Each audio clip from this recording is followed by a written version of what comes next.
ಎಲ್ರಿಗೂ ನಮಸ್ಕಾರ. Welcome to my channel. ಎಲ್ಲರೂ ಹೇಗಿದ್ದೀರಾ? ಎಲ್ಲರಿಗೂ ಹೊಸ ವ್ಲಾಗ್ಗೆ ವೆಲ್ಕಮ್ ಮಾಡ್ತಾ ಇದ್ದೀನಿ. ಇದು ಒಂದು 4-5 ದಿನದ್ದು ಹಿಂದಿನಿಂದ ವ್ಲಾಗ್ ಹಾಕಿರಲಿಲ್ಲ. ರೀಸನ್ನು ನನಗೆ ಹುಷಾರಿರಲಿಲ್ಲ, ಹಾಗಾಗಿ ನಾನು ಇದನ್ನು ವಿಡಿಯೋ ಎಡಿಟ್ ಮಾಡಿ ಹಾಕೋದಕ್ಕಾಗಲಿಲ್ಲ, ಮತ್ತು ವೀಡಿಯೋನು ಕೂಡ ಪೂರ್ತಿ ಮಾಡ್ಕೊಳ್ಳೋದಕ್ಕಾಗಿರಲಿಲ್ಲ. ಅವ್ರು ಹೇಳಿದರು ಪೇಂಟ್ ಮಾಡೋದಕ್ಕೆ ಬರೋದಕ್ಕಿಂತ ಮುಂಚೆ ಅದ್ರ ಕಪ್ಪು ಕಾಣಿಸ್ತಾ ಇದೆಯಲ್ಲ, ವೀಡಿಯೋದಲ್ಲಿ ಕಾಣಿಸ್ತಾ ಇದೆ ಅಂತ ಅಂದ್ಕೊಳ್ತೀನಿ. ಅದನ್ನೆಲ್ಲ ಗನ್ ವಾಶಲ್ಲಿ ನೀಟಾಗಿ ಕ್ಲೀನ್ ಮಾಡಿ, ಇಲ್ಲ ಅಂತಂದರೆ ಪೇಂಟ್ ಮಾಡಿದ್ರೂ ನಿಲ್ಲೋದಿಲ್ಲ, ಹಾಳಾಗುತ್ತೆ. ಅದನ್ನೆಲ್ಲ ನೀಟಾಗಿ ಕ್ಲೀನ್ ಮಾಡಿದರೆ ನಮಗೆ ಅದೇ ಒಂದಿನ ಕೆಲಸ ಆಗುತ್ತೆ. ನೀವು ಕ್ಲೀನ್ ಮಾಡಿಕೊಡಿ, ನಾವು ಬೇಗ ಬಂದು ಮಾಡಿಕೊಡ್ತೀವಿ ಅಂತ ಹೇಳಿದರು. ಇನ್ನೇನು ಜಾತ್ರೆ ಬಂತು, ಜಾತ್ರೆ ಮುಗಿಯೋ ತನಕ ಮಾಡೋದಕ್ಕಾಗೋದಿಲ್ಲ. ಎಷ್ಟಾಗುತ್ತೆ ಅಷ್ಟು ಕ್ಲೀನ್ ಮಾಡೋಣ ಅಂತ ಅಂದ್ಕೊಂಡ್ವಿ. ಸಿಕ್ಕಾಬಟ್ಟೆ ಆ ಥರ ಬ್ಲ್ಯಾಕ್ ತುಂಬ ಹತ್ರ ಕೂತಿತ್ತು. ಅದ್ರ ಮೇಲೆ ಪೇಂಟ್ ಮಾಡಿದ್ರೂ ನಿಲ್ಲೋದಿಲ್ಲ ಅಂತ ಹೇಳಿದರು. ಹಾಗಾಗಿ ಈ ಥರ ನಮ್ಮದೇ ಪವರ್ ಸ್ಪ್ರೇ ಇತ್ತಲ್ಲ, ಅದರಲ್ಲೇ ಸ್ಪ್ರೇ ಮಾಡ್ತಾಯಿದ್ವಿ. ಬಟ್ ಅದರಲ್ಲಿ ಕ್ಲೀನ್ ಆಗ್ತಾಯಿತ್ತು, ನಿಧಾನಕ್ಕೆ ಆಗ್ತಾಯಿತ್ತು. ಹಾಗೆ ಕಾರ್ ವಾಶ್ ಮಾಡ್ತಾರಲ್ಲ, ಅದನ್ನು ತೊಗೊಂಡು ಬಂದ್ವಿ ನೆಕ್ಸ್ಟ್ ಡೇ. ಅದರಲ್ಲಿ ಕ್ಲೀನ್ ಮಾಡಿದ್ವಿ. ಅವತ್ತಿಂದಲೇ ನನಗೆ ಸ್ವಲ್ಪ ತಲೆನೋವೆಲ್ಲ ಶುರುವಾಗಿತ್ತು. ಹಿಂದಿನ ವ್ಲಾಗಲ್ಲೂ ಕೂಡ ಹೇಳ್ತಾ ಇದ್ದೆ, ನನಗೆ ಅಷ್ಟು ಚೆನ್ನಾಗಿಲ್ಲ, ತಲೆನೋವ್ತಾ ಇದೆ ಅಂತ. ಬಟ್ ನಾನು ಅದನ್ನು ಟ್ಯಾಬ್ಲೆಟ್ಸ್ ತೊಗೊಂಡು ಸರಿ ಹೋಗುತ್ತೆ ಅಂತ ಅಂದ್ಕೊಂಡೆ. ಯಾಕೋ ಗೊತ್ತಿಲ್ಲ, ಕವಳ ಎಲ್ಲ ಬಿದ್ದಿತ್ತಲ್ಲ, ಅದರಲ್ಲಿ ಓಡಾಡಿದ್ಕೋ ಏನೋ ಜ್ವರ ಬರೋ ಥರ ಆಗಿಬಿಟ್ಟಿತ್ತು. 2-3 ದಿನ ಜ್ವರ ಬಂದು ಫುಲ್ ಮಲಗಿದ್ದೀನಿ. ಏನೂ ಕೆಲಸ ಮಾಡಿಲ್ಲ, ವೀಡಿಯೋ ಮಾಡಿಲ್ಲ, ಏನೇನೂ ಮಾಡಿಲ್ಲ. ಯಾಕೋ ಗೊತ್ತಿಲ್ಲ, ಸಿಕ್ಕಾಪಟ್ಟೆ ಫುಲ್ ಟಯರ್ಡ್ ಅಂತ ಫೀಲ್ ಆಗ್ತಾಯಿತ್ತು.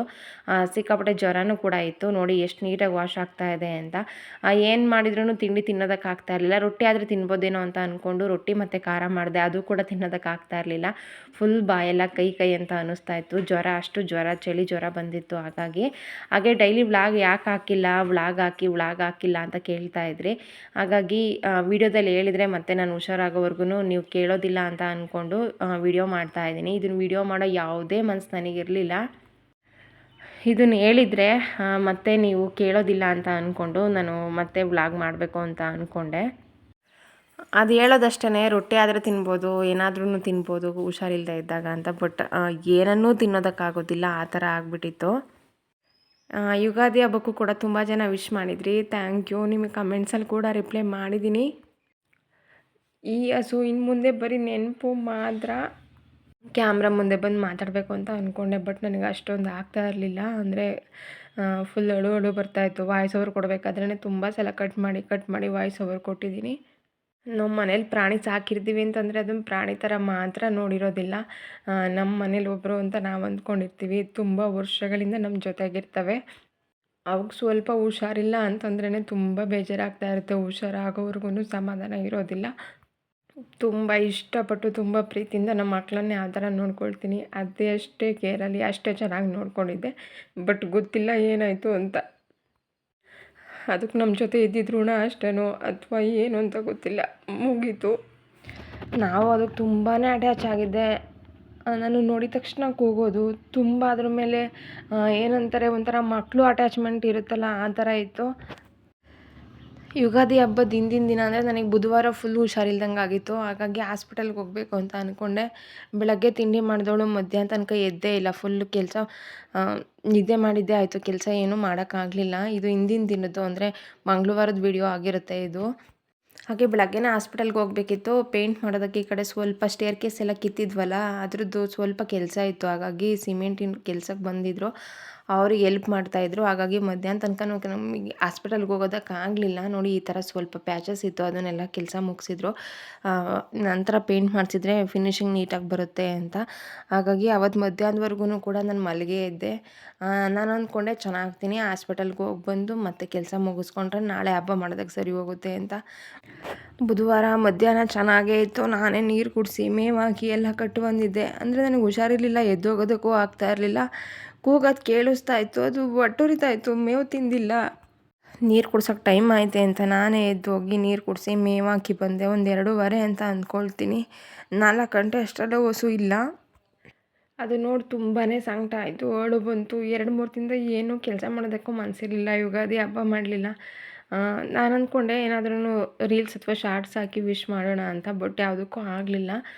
ವಿಶ್ ಮಾಡಿದ್ರಿ, ಎಲ್ರಿಗೂ ಥ್ಯಾಂಕ್ ಯು. ಯುಗಾದಿ ಹಬ್ಬ ಮಾಡೋ ಯಾವುದೇ ಕಳೆ ಇರಲಿಲ್ಲ ಮನೇಲಿ. ನಾವು ಹಬ್ಬ ಏನೂ ಮಾಡಲಿಲ್ಲ. ಮನೇಲಿ ಜಸ್ಟ್ ಪೂಜೆ ಮಾಡಿದ್ದೆ ಅಷ್ಟೇ. ಹಬ್ಬದ ದಿನ ಪೂಜೆ ಮಾಡಿದೆ ಬಿಡಬಾರ್ದು ಅಂತ. ಮತ್ತು ಇದು ಇವಾಗ ನೀವು ನೋಡ್ತಾ ಇರೋದು ಶುಕ್ರವಾರದ ವ್ಲಾಗಿದ್ದು. ಶುಕ್ರವಾರದ ದಿನ ನಮ್ಮೂರಲ್ಲಿ ಜಾತ್ರೆ ಇತ್ತು. ಶನಿವಾರ ಕೆಂಡ ಮತ್ತು ಭಾನುವಾರ ಬರ ಇದೆ. 3 ದಿವಸನೂ ಹಬ್ಬ ಜಾತ್ರೆ ಇತ್ತು. ಹಾಗಾಗಿ ಇವತ್ತು ಯಾವುದೇ ಹಬ್ಬ ಮಾಡೋ ಮನಸ್ಸಿರಲಿಲ್ಲ. ಬಟ್ ಆ ಥರ ಬಿಡೋದಕ್ಕಾಗೋದಿಲ್ಲ ಅಲ್ವಾ, ಏನಾದ್ರೂ ಸ್ವಲ್ಪ ಆದ್ರೂ ಮಾಡಲೇಬೇಕು. ಅದಕ್ಕೋಸ್ಕರ ಮನೆಯೆಲ್ಲ ಒಂದು ಸಲ ಕ್ಲೀನ್ ಮಾಡಿಕೊಂಡು ನೆಲ ಒರೆಸಿ ಪೂಜೆ ಆದರೂ ಮಾಡಿ ಏನಾದ್ರೂ ಮಾಡೋಣ ಅಂತ ಅಂದ್ಕೊಂಡ್ವಿ.